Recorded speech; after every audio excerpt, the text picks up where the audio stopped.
República Argentina, decíamos que íbamos a hablar, entre otras cosas, y lo mencionábamos en la editorial del programa, la conmemoración número 76 que tuvimos esta semana de la Nakba, la catástrofe del pueblo palestino, que desde hace 76 años lucha por intentar volver a su tierra, a volver a esa tierra de la cual desde aquel entonces hasta ahora Israel, el ente sionista lo ha venido expulsando una y otra vez, cada vez con mayor virulencia. Para charlar de esto y tratar de analizarlo un poco más en profundidad, hacia atrás, es que estamos en comunicación con el analista internacional, colega periodista chileno Pablo Jofré Leal, a quien le agradecemos por haberse tomado unos minutos en estos días para charlar con nosotros. Pablo, muy buenos días. Nicolás San Pedro y Miranda Cerdá de este lado. ¿Cómo estás?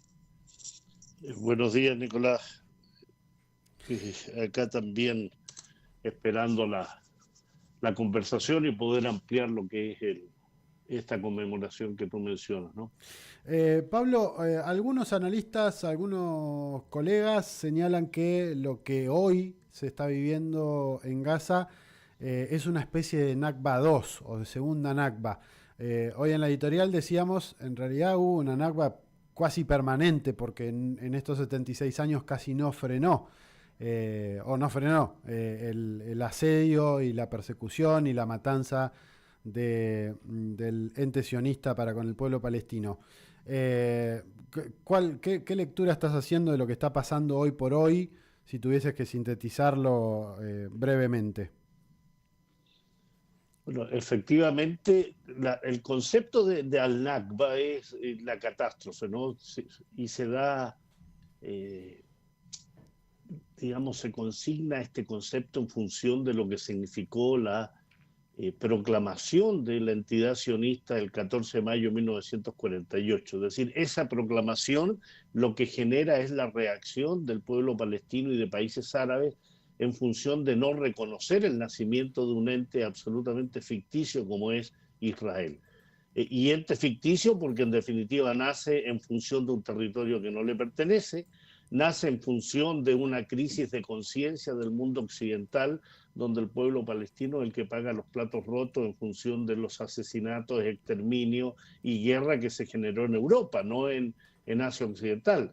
Esto se generó en la Alemania, entre la guerra entre países europeos que se amplía posteriormente a la zona del Pacífico, la zona africana, pero en la cual Palestina no tiene absolutamente ni un papel que cumplir ahí, principalmente porque ese territorio estaba bajo el mandato británico, era un territorio que no participaba más allá de aquellos elementos de suministro de petróleo a los países aliados, pero nace, por tanto, una entidad en función de los resultados de esa guerra.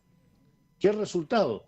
Una situación de dominio por parte de Estados Unidos y, por tanto, de su aliado en una zona que ya había sido disputada por potencias europeas en los imperios francés y británico, y lo que se hace, en definitiva, es tratar de compensar en algo en función de las presiones de los grupos sionistas que tenían fuertes presiones ya en Gran Bretaña y ya en Estados Unidos respecto a dotar de un hogar nacional judío a aquellos europeos que eran sobrevivientes o eran familiares de aquellos que habían sido exterminados por el nazismo. Por tanto, las Naciones Unidas, que es una organización que se funda en función del fin de la Segunda Guerra Mundial, lo que hace es emitir una resolución que recomendaba la partición de Palestina en función de un informe hecho por británicos precisamente para dar cuenta de esta promesa efectuada muchísimas décadas atrás de dotar de un hogar nacional a lo que ellos llamaban el pueblo judío. Se conjugan todos estos elementos y finalmente el 14 de mayo de 1948, el mismo día que finalizaba el mandato británico sobre Palestina, se proclama entre comillas, la independencia de Israel. Una cuestión muy extraña desde el punto de vista de uno se hace la pregunta inmediata, ¿independiente con relación a qué? Ujú. ¿Cómo puede ser independiente un grupo de colonos si esa tierra se llama Palestina y el pueblo que tendría que autodeterminarse y lograr su independencia es el palestino y no colonos europeos? Por tanto, a partir de allí hay, acertadamente, como tú lo dices, hay una Nakba permanente, ¿no? Porque no ha cesado esa expansión, esa ocupación, esa colonización y exterminio del pueblo palestino.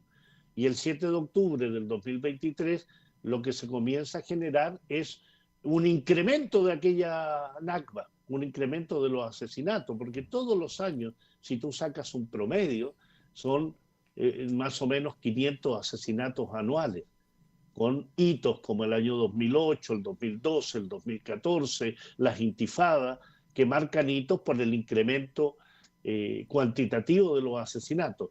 Y lo que ahora se constata en 7 meses y algo es el incremento absolutamente delirante, perverso y criminal por parte del sionismo contra el pueblo palestino. Por tanto, más que hablar de una segunda Nakba, esto es una Nakba permanente que tiene un incremento sustancial a partir del 7 de octubre del 2023.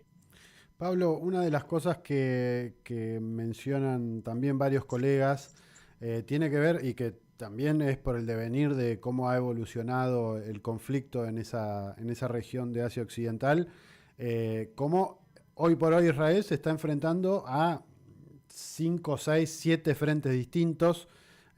La franja de Gaza con la resistencia de Hamas y de otras organizaciones político-militares en la región, Cisjordania, el Hezbollah del Líbano, las milicias iraquíes, las milicias sirias, lo que hacen los militantes de Ansarullah en Yemen.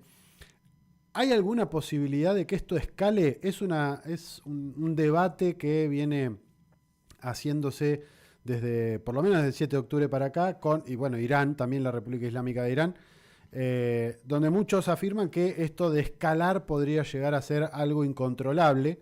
Eh, ¿Qué lectura haces respecto de cómo puede evolucionar el conflicto?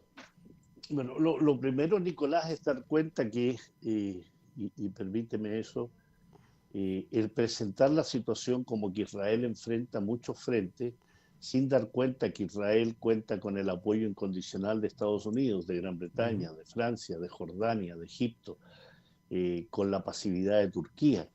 Eh, Indudablemente, si uno presenta solo como que estos frentes están allí, uno podría llegar a pensar, si no conoce bien el tema, que Israel está sometido a un asedio, ¿no? Y no es así. Uh-huh. Los países que están sometidos a un asedio son precisamente los que tú estás mencionando en función de políticas globales de asedio contra estos países. El Líbano está en una tremenda crisis económica en virtud de los apremios, las sanciones y los conflictos internos políticos que tiene también en función de grupos que son pro-occidentales absolutamente. Siria desde el año 2011 está sometida a una agresión que llegó a constituir el control del 90% del territorio de Siria y que ha logrado recuperar y revertirlo. En el caso de Irak, invadido en el año 91, invadido a partir del año 2003, y que ha significado a lo menos 1 millón de muertos. En el caso de Siria, 600.000 muertos. Yemen ha sido agredido del año 2015 a la fecha por Arabia Saudí, Emiratos Árabes Unidos y una coalición de países aliados precisamente de Estados Unidos. Yemen está siendo atacado también por Estados Unidos y Gran Bretaña en función del apoyo que Yemen, a través del movimiento Ansarullah, realiza al pueblo palestino. Entonces los frentes que tú hablas son frentes que se abren en virtud de una constante agresión contra estos países y en función específica y central de apoyo al pueblo palestino. En el frente norte de la Palestina ocupada, efectivamente, está Hezbollah, en una zona que es ocupada también por Israel, como son las granjas de Shiva. En el caso de Siria, estamos hablando de apoyo en función también de un territorio como es los Altos del Golán, ocupado por el ente sionista con relación a Siria. En el caso de Yemen ha sido claro. El apoyo es al pueblo palestino en función de lo que nos acontece como pueblo y en función del apoyo que tenemos que darle a un pueblo que es agredido al igual que nosotros. y las milicias iraquíes, al-Hayat al-Shabi y el ejército sirio, es decir, actúan en función de un objetivo claro: contrarrestar lo que ha sido una constante agresión por parte del régimen israelí. Permanentemente Israel ha atacado en estos años a Damasco, a Beirut, a los países que le son limítrofes, y en esa función entonces, más que una apertura de frentes, creo que aquí se está expresando la necesidad de una resistencia que indudablemente, en función de la participación de Occidente en ello, se puede ampliar a mayores extensiones de territorio, ¿no? Lo veo más difícil en eso, en función que ampliar el conflicto, por ejemplo, hacia Irán, o ampliar el conflicto hacia la zona del Cáucaso Sur, o hacia zonas que indudablemente Occidente no quiere que se amplíen, limita, por tanto, el campo de acción que pueda realizar el régimen israelí. Israel lo que ataca es a población civil. Cuando se trata de enfrentar a ejércitos, indudablemente recula, ¿no? O es derrotado, como sucedió en el 2000 y el 2006 con Hezbollah. En el caso de Irán, bien vimos que el ataque al consulado en Damasco generó una reacción iraní que no tuvo la misma respuesta por parte del régimen israelí, porque sabía que indudablemente la ampliación de aquello que están haciendo contra Palestina podía tener un área geográfica mayor. Entonces hay bemoles, hay matices muy importantes que siempre hay que tener en cuenta cuando se trata simplemente de decir si se puede ampliar el conflicto en función de lo que está aconteciendo. El deseo es que efectivamente la resistencia ejerza mayor presión contra el régimen nacional sionista, de tal forma que cese el exterminio, pero no basta solo la acción de la resistencia, sino hay una acción de esto que llaman la comunidad internacional, en virtud de organizaciones como la ONU, que tiene las herramientas para poder implementar una política que frene este exterminio. La Carta de las Naciones Unidas es clarísimo en su articulado, capítulo 7, artículo 42 de las Naciones Unidas, que es muy preciso respecto a aquellos regímenes que violan la paz, que generan inestabilidad, como es el caso de Israel. Habría que aplicar indudablemente eso: sancionarla, embargarla, bloquearla, crear una zona de exclusión aérea, una fuerza de interposición internacional que impida que se siga exterminando a mansalva, en forma perversa, delirante y genocida, como lo está haciendo Israel ahora.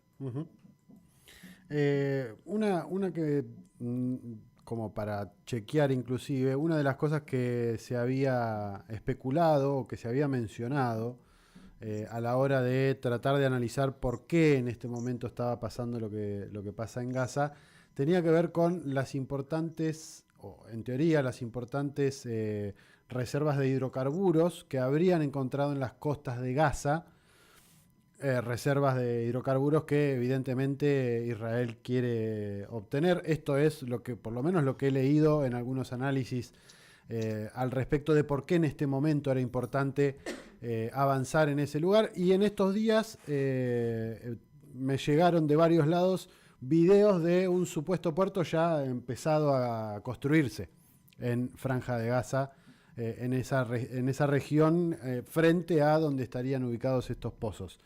¿Tenés algún conocimiento al respecto de este hecho en particular? O sea, indudablemente el tema del gas es un tema muy presente en la zona hace muchos años, ¿no? No solo con referencia frente a las costas de Gaza, sino también todo el conflicto que ha tenido el régimen israelí con el Líbano en función de los yacimientos de gas.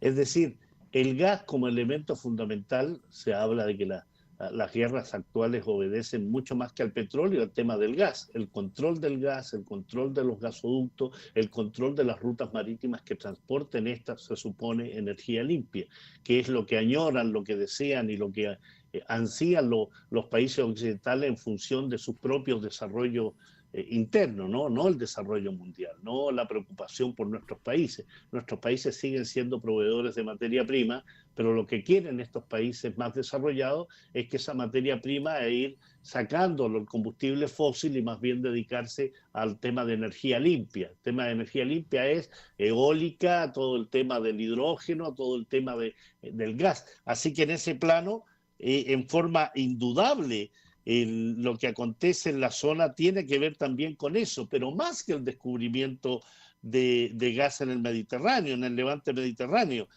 tiene que ver también con las rutas, ¿ah? Recordemos que parte importante de esta agresión contra Siria, por ejemplo, tiene que ver con las definiciones establecidas por Irán, Irak y Siria respecto a gasoductos que iban a pasar por estos territorios para surtir al mercado europeo, que competían fuertemente con un viejo proyecto occidental que es el Nabucodonosor, que está absolutamente frenado, que en lugar de pasar por Siria pasaba por Turquía para abastecer también al mercado europeo desde el Cáucaso Sur, es decir, desde el Mar Caspio, pasando por Azerbaiyán, que es un país turcómano, Turquía, y abastecer, por tanto, con Turquía, que es aliado, miembro de la OTAN, por tanto aliado de Europa, a ese mercado europeo.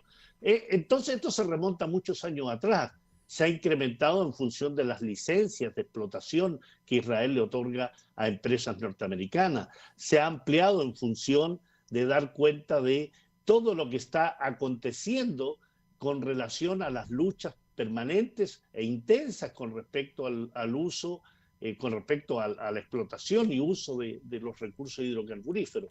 Libia es un ejemplo concreto de ello, el control de los pozos petroleros y de los yacimientos gasíferos. Siria es un elemento con el robo permanente de su petróleo. En el caso de Gaza en específico, frente a las costas gazetí, indudablemente hay ahí un yacimiento y reservas que generan la ambición de ese occidente, y qué mejor para ese occidente que tener un testaferro, tener la punta de lanza, que es Israel, ¿no?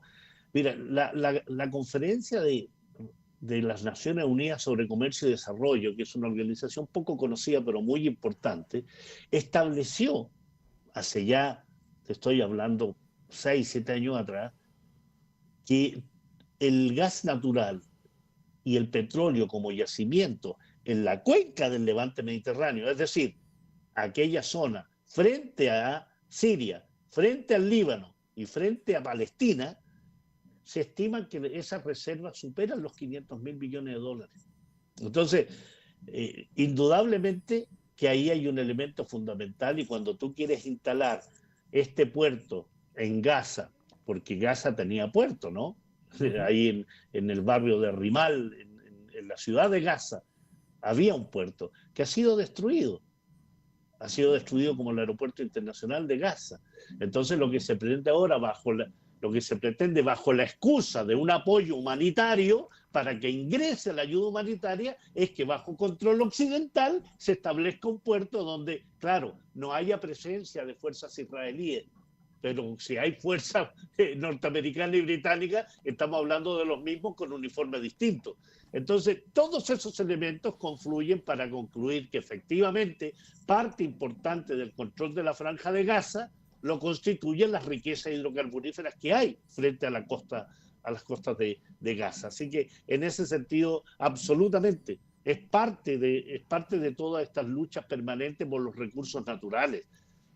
Hay ahí una situación muy clara respecto a las administraciones israelíes, las últimas 6, que tienen el mismo nombre, Benjamín Netanyahu, que ha definido como línea estratégica de desarrollo para Israel el convertir a Israel en una economía de recursos y un centro energético.